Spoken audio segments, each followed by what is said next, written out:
Step 4.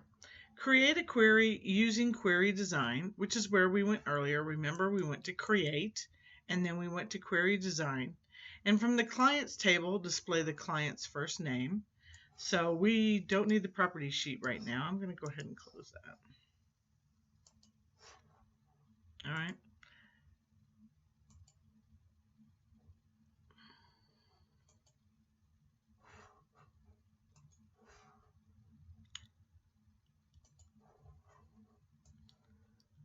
So we're using the clients table. I'm going to double click to add that, or you can click it once and click add.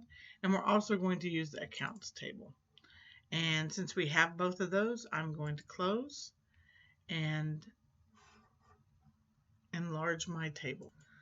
Now that we have our tables enlarged, we're going to display the client's first name, which is over here, and the client's last name. I'm going to show you the second path of click and drag. And then from the accounts table, we want savings balance. So we only needed 3 fields, and that's the end of step 4. Step 5, add an appropriate grouping. So the client's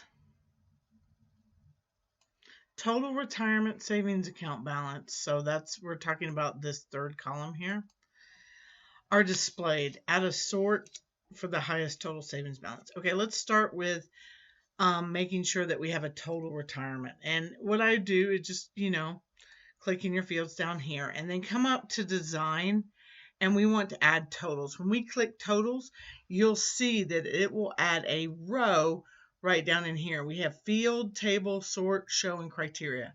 So I'm going to come up to the design tab again. I'm going to click total one time. And when I do that, see how we have a new total row right here? Well, the default is to group by. So you're going to group by first name, then group by last name, and then group by savings.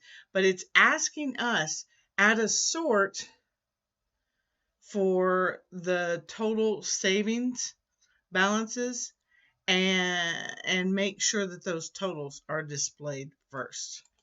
So under savings balance and under total, we want to select sum. I'm going to click right here in the pull down, and I'm going to click sum.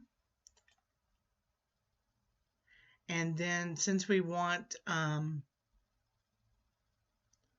total savings balance and we want the largest to be displayed first, with the highest total savings balance to play first, we want to sort the savings balance column right here. We want to sort this by descending, descending will give us the largest value first and the least value last. Ascending would give us the least value first. All right, and that would be the end of step 5.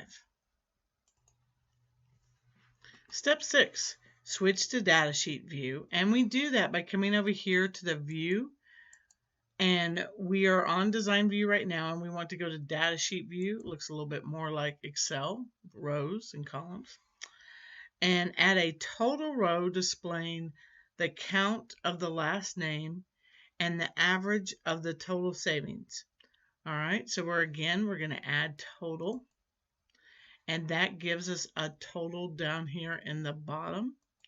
And what we're looking for first is a count of last names. So here, your second column is your last names. We're going to click in that right underneath that last name column right here. We're going to click, and we have a pull down menu, and we just want them to count it. Count how many last names we have. We have 22 last names.